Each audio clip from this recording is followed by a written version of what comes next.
Assalamualaikum warahmatullahi wabarakatuh. Shalom, Om Swastiastu, Namo Buddhaya, salam kebajikan, Rahayu. Terima kasih sudah berkunjung. Kali ini saya akan coba bahas bagaimana cara manusia menciptakan masa depannya. Yang pasti tentu dengan berketurunan. Tapi bagaimana cara berketurunan? Istilah kasarnya berkembang biak. Orang dewasa pasti menyebutnya dengan bercinta. Disinilah titik awal dari kualitas masa depan manusia bergantung, yaitu cinta. Cinta yang berkualitas tentu menghasilkan masa depan dan generasi yang berkualitas pula, bukan? Lantas, apakah kita harus mengerti apa itu cinta? Tergantung. Kebanyakan orang hanya menjalaninya saja, tanpa perlu tahu sebenarnya apa itu cinta, Karena jika anak muda bertanya pada orang tuanya apa itu cinta, kebanyakan para orang tua akan apatis atau tertawa, bahkan berkata, "Kita hidup bukan makan cinta, makan tuh cinta."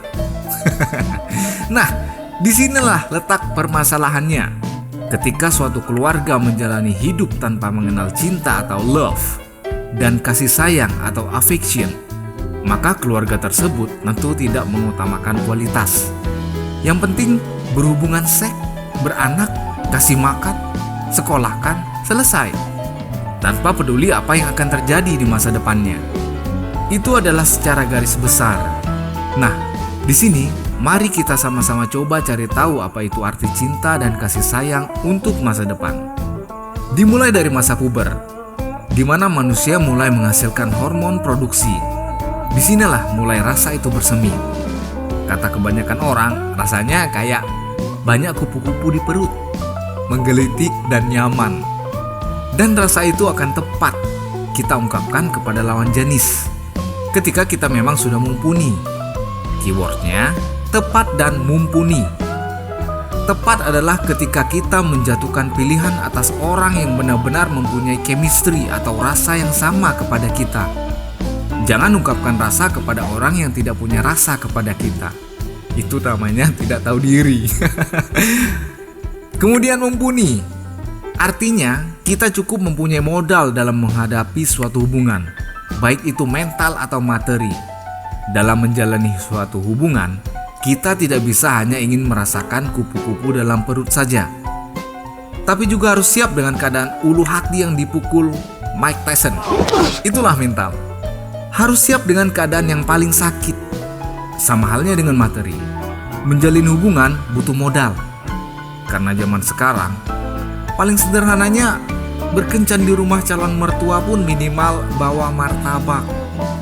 Nah, jika sudah tepat menjatuhkan pilihan dan mumpuni akan segala hal, selanjutnya adalah bagaimana menghadapi lika-liku dalam menjalani suatu hubungan. Di sini yang paling penting adalah tahap mengenali siapa kita, bukan mengenali siapa kekasih kita. Karena dalam menjalani hubungan, kita baru tahu bahwa sejatinya kita adalah manusia yang bagaimana. Bagi para kaum lelaki, cuma ada dua tipe untuk menjadi seorang kekasih. Pertama adalah menggelorakan darah muda yang penuh nafsu hewan yang tak terbendung. Atau kedua, menjadi manusia yang suka menjalani proses dengan sabar dan tenang. Bagi para wanita, ada 3 tipe, yakni mengikuti nafsu hewan sang pejantan, mengarahkan si pejantan agar tidak menjadi hewan, atau menjadi eksekutor sebuah hubungan. Bila kita sudah tahu bagaimana sejatinya jati diri kita, barulah kemudian untuk mengenali lawan jenis. Disinilah para kekasih banyak mengalami kegagalan, dikarenakan menjalani hubungan tanpa proses yang semestinya, yaitu harus banyak-banyak berkomunikasi dan mencari tahu belang dari sang kekasih. Insya Allah, bila kita tahu dan kenal sebagian besar sifat dari pasangan dalam menjalani hubungan, niscaya kita akan siap dalam segala sesuatunya. Keadaan yang terparah adalah siap untuk memutuskan hubungan tersebut. Mencicipi yang manisnya saja tak perlu kita bahas, karena itu sudah sewajarnya. Cukup catat dalam hati bahwa si dia punya sisi positif. Di sini, saya akan bahas keadaan yang terparah dalam menjalani hubungan. Hubungan tak direstui, cinta beda agama, dikasari, bahkan ditaboki, dan diselingkuhi, itu bukan keadaan. Tapi itu adalah kegagalan dalam hal menjatuhkan pilihan. Seperti yang saya katakan di topik awal tadi, yakni tidak tepat dan tidak mumpuni. Makanya berhati-hatilah dalam menjalin hubungan.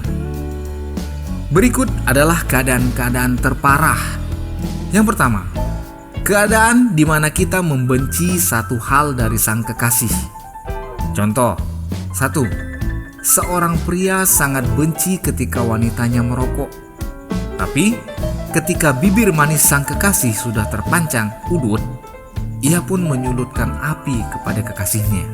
2. Seorang wanita sangat benci melihat prianya yang suka ugal-ugalan bermotor dan berkali-kali kecelakaan. Tapi ketika kekasihnya sudah di atas motor, ia pun memasangkan helm kepada kekasihnya dan duduk di boncengan. Artinya apa? Kita tidak bisa menerima 100% keadaan seseorang. Pasti ada sifat dan perilaku kekasih yang kita tidak suka alias kita benci. Tapi karena masih bisa ditolerir, kita masih bisa memeluk dan mencumbuinya dengan mengingat besar kelebihannya, bukan besar itunya. Kemudian keadaan yang terparah kedua adalah kepala batu vs kepala besi. Keras kepala adalah bukan batu kerikil dalam menjalani hubungan, tapi adalah batu gunung. Bila masalah tidak menemui jalan tengahnya atau tidak ada solusi, akankah harus berakhir hanya karena suatu permasalahan? Atau haruskah dibiarkan tanpa penyelesaian demi bertahannya suatu hubungan? Jangan menyerah begitu saja, masih ada jalan. Mengalah adalah satu-satunya jalan. Tapi, lantas apakah harus selalu mengalah? Disinilah kuncinya. Jangan biarkan suatu hubungan dirusak oleh keegoisan. Berikan batas. Selama belum menjalani komitmen ke jenjang pernikahan, semua bisa dibatasi. Itulah fungsi dari pacaran.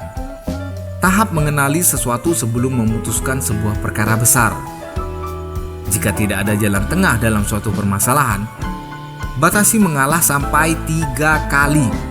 Itu akan menjadi tanda bahwa kita adalah kepala batu, sedangkan kekasih kita adalah kepala besi. Tidak akan dapat diaduk. Seseorang pasti akan hancur. Kemudian keadaan terparah ketiga. Tidak ada yang ketiga. Cukup 2 permasalahan tersebut adalah yang terbesar. Ketika kita merasa sudah menjadi kekasih yang tepat dan mumpuni. Oke, terima kasih. Hanya itu yang bisa saya bagikan. Semoga bermanfaat bagi para muda-mudi yang sedang menjalin kasih, agar tidak terjebak hanya makan cinta dan selalu menjadi objek penderita. Sekali lagi terima kasih. Wassalamualaikum warahmatullahi wabarakatuh. Shalom, Om Santi Santi Santi Om. Namo Buddhaya, salam kebajikan, Rahayu.